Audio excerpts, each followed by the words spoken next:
So hi, in this video, I'm going to discuss a problem from lead code contest, that is alternating group one.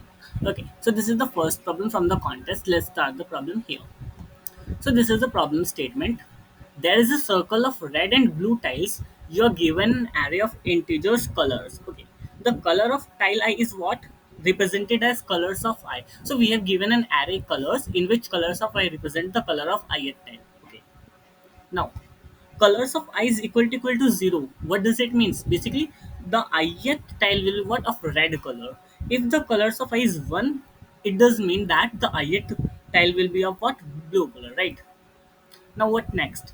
Every three contiguous tiles. Every three contiguous tile in the circle with alternating colors. What is alternating colors? It exactly means like suppose we have 0 1 0 1. Okay, 0 1 0. Okay. So here you can see the middle element have different color from the left of it and right of it. So it will be called as what? Alternating. Basically it's of zero color and this one of one and this one of zero. Alternating. So this is what the alternating means, right? Now we need to return the number of alternating groups, how many alternating groups present, of what size, of three size. Okay, note the circle, note the colors represent a circle. The first and the last titles are considered to be next to each other. So what does the circle mean? First of all, see, let's see the example.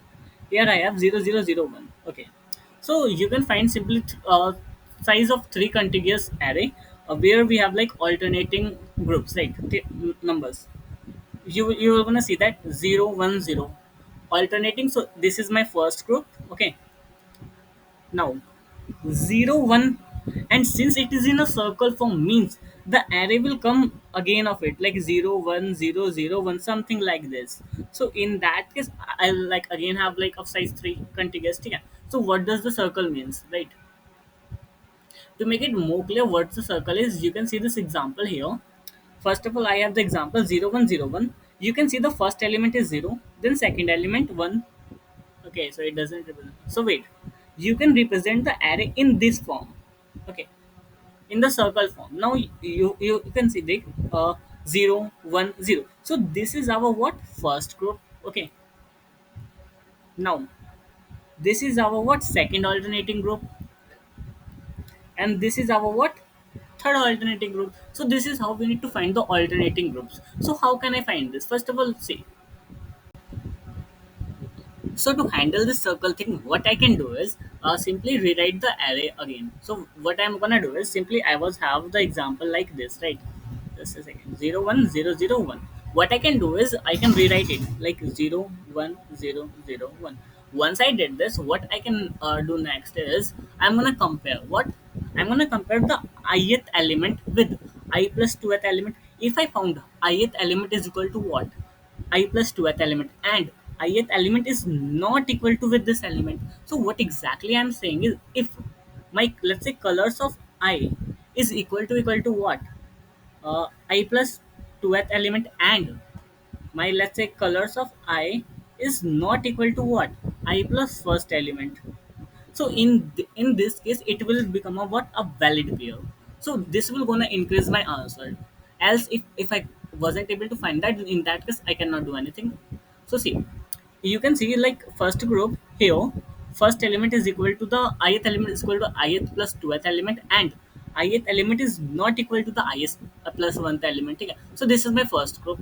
Now if you gonna compare this group, so here you can see my ith element is not equal to I plus 2th element. So in that case I cannot do anything, right? This cannot be my valid pair. Now if you check here, same condition appears here as well. If you're gonna like pick this group, you can see my ith element is equal to what? I plus 2th element, and is not equal to what? I plus 1th element. So this is how we are like gonna check how we can find the contiguous contiguous subarray of size 3. Okay, so if you wanna like see the example, uh, what is the code for the problem, you can see like first of all what I am doing is I am simply inserting first two elements of the colors of I. Why only first two element? Because there is like no need to check the whole array again. I just need to check the last element, if it's appear like, if it's create a group or not. So to make it clear, let's see this example 0 1 0 0 1. Okay, I am just inserting the last two element if I'm gonna insert one more element now, then it will like not gonna help me anything. Why? Because the ith element can be at max this, like this is like n minus 1th element, and after this if I'm gonna add this element as well, it wasn't of any use because I will go like beyond the array size. So this will not gonna help me, so I just need only two. I need to insert two extra elements in the array only. Yeah, so that's what exactly I'm doing here. I'm inserting only two extra element from ith zero and first element into the colors again. Then I'm checking if my colors of I is equal to what colors of I plus two, and colors of I is what not equal to colors of I plus one. So in that case, I'm gonna increase my answer, and at the end I'm going to return the answer. As simple as this. So this is the solution for this problem, and I hope it is clear.